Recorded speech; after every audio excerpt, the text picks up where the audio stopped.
Selzer is now retiring. Thank you to the great people of Iowa for giving me such a record-breaking vote. Despite possible election fraud by Selzer, I think Democrats a lot of times surround ourselves with people that will affirm what we already believe. What you did and what you're not doing about it. Squeezing their heads like teenage pimples. No. I love this. I love this. I love this. And that's how it's going to work. A totally discredited pollster called Selzer is now retiring. You remember her as the Iowa pollster who came out and said that Trump was going to lose in Iowa bigly. Well, Trump won Iowa bigly and then won all of the other 7 swing states.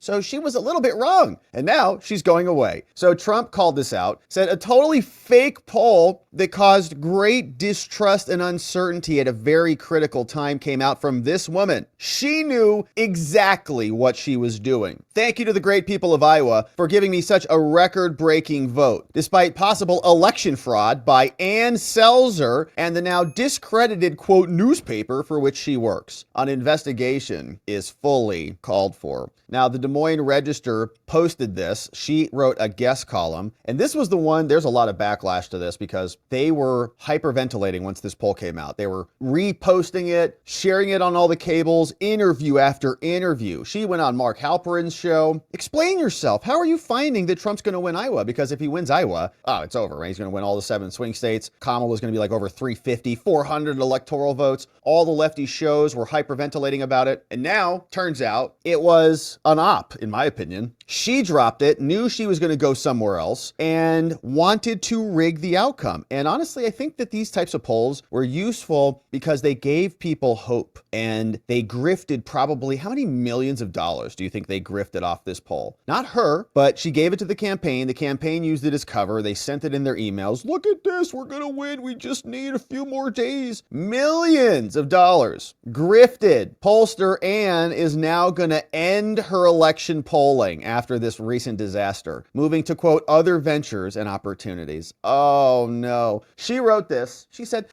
public opinion polling has been my life's work. I collected my first research as a freshman, and if you don't count a neighborhood poll I did at age 5, she's like, I was polling at 5. Yeah, don't count that one. Beyond election polls, my favorite projects were helping clients learn. A year ago, I told the Register I would not renew my contract. Would I have liked to make this announcement after a final poll aligned with election day results? Of course. It's ironic that it's just the opposite, though. I am proud of the work I've done for this paper, for many other papers. Now, there were shocking polls for each, to be sure. She says, in the end, my findings looked good. Over 30 years of polling led to an A-plus rating in Nate Silver's analysis of pollsters' track records of accuracy. And he wasn't accurate at all either. He called it 50-50. He's like, it could be anything. I don't know. And his numbers were very squirmy, too. They were always shifting. It was always neck and neck. They all did the same thing. So that's great. So another marginally accurate pollster who hedges aggressively is finding another pollster amazing who's terrible. Great. I earned that rating in Silver's first list, and my grade never dropped. Polling is a science of estimation, so I'm humbled, but always willing to learn. My work will continue for current clients and for clients yet to come. In addition, I'm thinking about how to put other talents to work for my other clients. To give them, what, fake numbers, propaganda polls? My integrity means a lot to me. Okay. To those who have questioned it, I guess like we're doing now, there are likely no words to dissuade.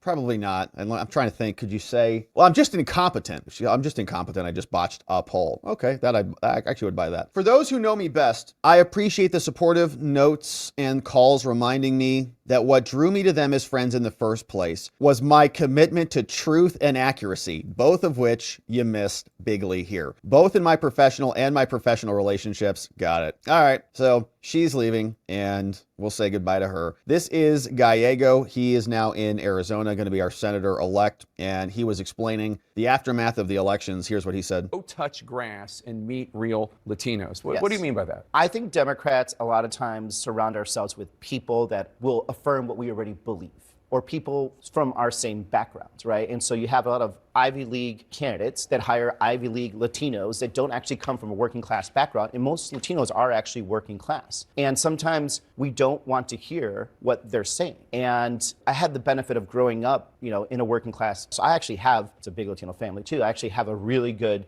pulse on what's happening there. And we don't want to hear the bad news. And I think a lot of times, we knew that something was bad with the Latino community when it comes to their opinion of the economy. Yeah. Because I'm very much connected to it. I think a lot of touch Grant. All right, so that's our new senator-elect from Arizona. Great. Well, meanwhile, here is the latest from Kevin O'Leary, Mr. Wonderful, saying that Elon's coming in with Vivek, and they're going to make sure that everybody's held accountable. One of these contracts in your state, and he can start publishing the information about the subcontractors. He can put you in the spotlight so your constituency who votes for you sees every day on X and Twitter, formerly Twitter, what you did and what you're not doing about it. Squeezing their heads like teenage pimples. Oh. I love this. I love this. I love this. And that's how it's going to work. He doesn't need a mandate. He has his own network. That's why he bought X. He's going to squeeze these contracts out of the government, save billions of dollars. Look, I'm speculating, but I know how this guy works, and I know the tools he has. Cost plus contracts, sayonara. Bye. All right, so that's good news. So Kevin O'Leary's seeing some major changes that are coming. Pollsters are gone, and there's a reassortment of the political field. Some players leaving, some players staying, and we are going to be here for it.